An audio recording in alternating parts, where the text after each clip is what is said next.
Irvingman! Clark is taking part in the lineup, hoping a bank teller can identify a man who tried to hold her up not long ago.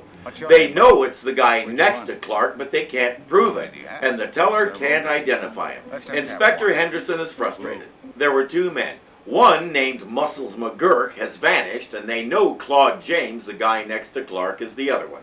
But they don't have any evidence against him. Glad to help out anytime, Inspector. Hi, Dad. Hello, son. Now, Kent, this is my son, Ray. Yes, we met years ago. How are you, Ray? Fine, Mr. Kent. Ray uses that tape recorder to collect sounds. He has boxes of various sounds on little pieces of magnetic tape. Right now, he's waiting for the teletype machine to come on so he can capture its sound. The tape is running. I'm just taking him to the lockup, Inspector, but the chief wanted me to deliver a complete file on this character. The officer record said that you had it. That's right. I was studying it last night. That's what I like to hear. A cop doing his homework. Someday it'll pay off, Claude. The file's in my safe. Excuse me, son.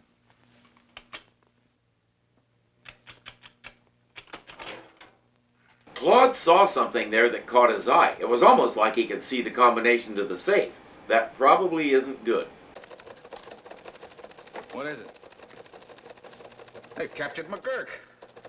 Oh, boy, and I got it recorded just as it came over. And I'd better get it recorded in the 4-star edition. Excuse me. Cool. Maybe he'll roll over on Claude James and you'll have both of them.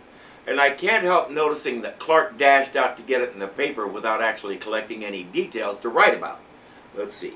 They captured McGurk. 3 words. Let's see. No, back up. The police captured McGurk. 4 words. Only 96 to go.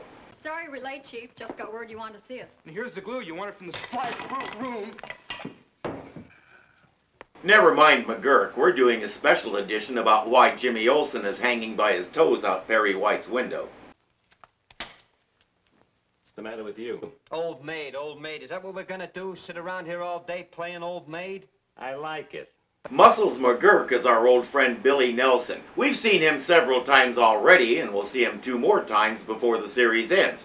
He slips into these types of roles as naturally as you can get. He really knew how to make the character come alive. But it don't look right. Listen, McGurk, I've been to a lot of movies, see? And I ain't never seen a couple of hoodlums like us sitting around playing old maid. Okay, so we'll play something different. Jackstraws. Maybe you'd like to go out and have a quick game of hopscotch. Don't mock, dude. For a time in grade school, I got along better with the girls than I did with the boys, and they tried to teach me that game. Emphasis on tried. For me, it was more like hop faceplant. McGurk has an idea to cheer Claude up, pull a nice little prank on Inspector Henderson. His own son is going to help us. I wonder if it has something to do with that tape recorder. Nah, he's probably going to sabotage the teletype machine so it prints out the Gettysburg Address backwards. That's what I'd do. Clark thinks Ray's hobby of collecting sounds would make a nice feature story, so he sent Lois and Jimmy to interview Ray. I know what that is. It's Perry White in a bad mood. Jimmy and our editor had a little run-in a while ago. Where on earth did you get a lion roaring? The zoo, at feeding time. Try this one. Why, Superman, he's coming. That tape recorder has some awesome clarity.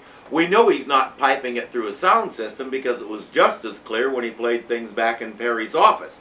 I don't know what make and model that machine is, but I want one just for the speakers. His microphone is equally incredible. He's recorded the sound of a pin dropping. He says it can even pick up sounds we can't hear. How he knows that if he can't hear the playback, we don't get to find out. The front door was open, so I came in. I'm the guy that called you earlier, remember, kid? Oh, sure. I'd like you to meet some friends of mine. Never mind. I'd like to make this little transaction alone. You heard the man, Jim. Come on. Neither of them recognizes him. Journalism at its finest. He pays Ray $100 for the latest tape he's been working on. Nobody thinks anything of it, especially since, as far as Ray knows, this is just some random guy who wants to buy some sounds. The only odd part is the guy tells him not to say anything to anyone about it. Oh, well, there's lots of weird people in the world. He has $100 in his pocket. There's a special patrolman on duty at the secret weapons laboratory. He thinks there's some prowlers inside.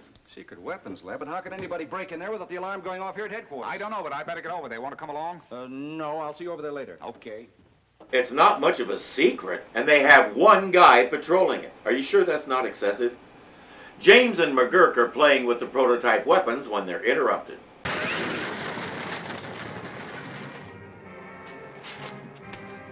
The lab folks were planning to put a door there anyway, or if they weren't, they are now.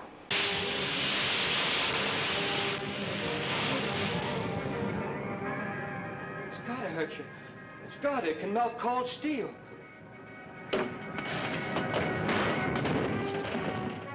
Clever move. Now he doesn't have to wear himself out walking to jail. Superman will have to carry him.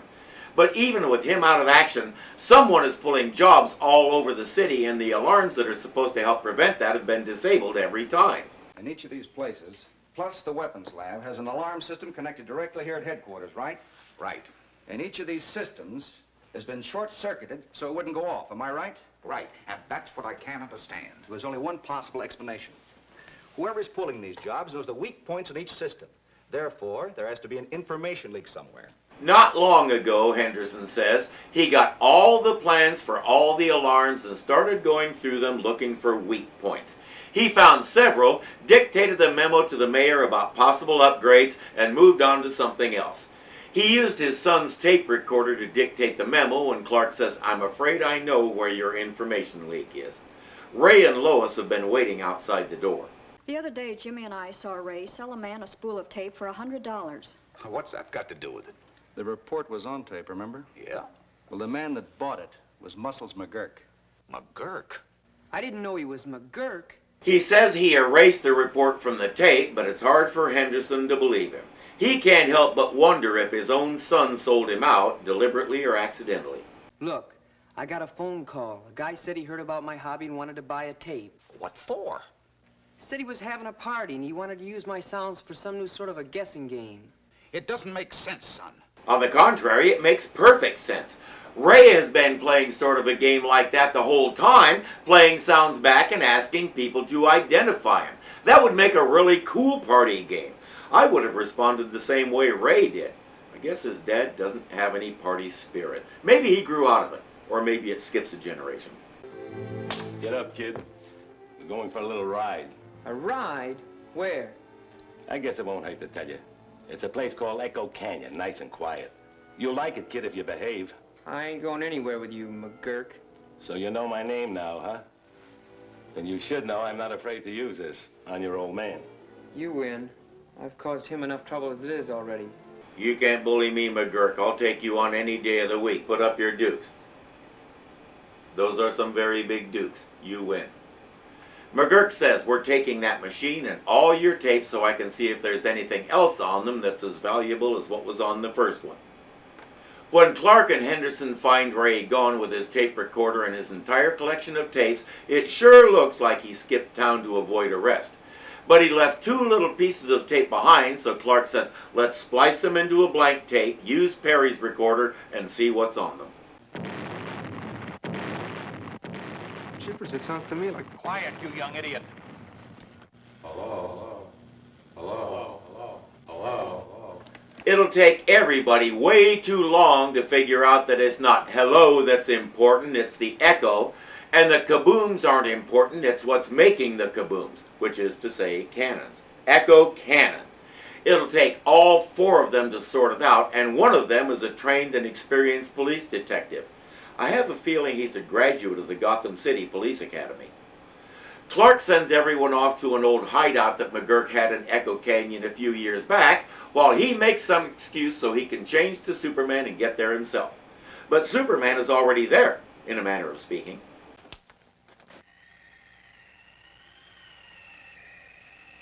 Hey, what's that noise I hear outside? Oh, I don't know. It's probably the wind. No. I've heard that sound before. Sounds like something flying. That's it. It's Superman. He's flying over the canyons. Superman, but how could he... I don't know, but I ain't waiting to find out. That was smooth, and it's a good thing he didn't look down at the tape player.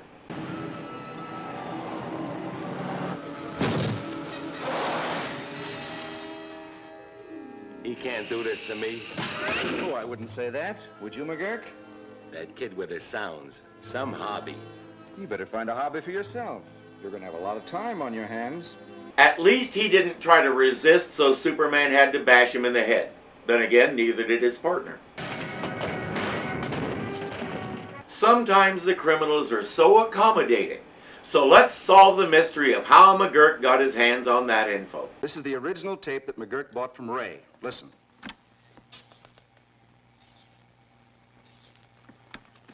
Did you hear the tumblers click? 4, 2, 7. Ray's super-sensitive microphone was sitting on top of the safe waiting for the teletype machine and picked up the sounds when Henderson opened the safe. McGurk and James listened to the tumbler sounds on the tape with a stethoscope and got the combination. James disguised himself as a janitor, came in, and photographed the plans to those alarms Henderson was studying. That was $100 well spent.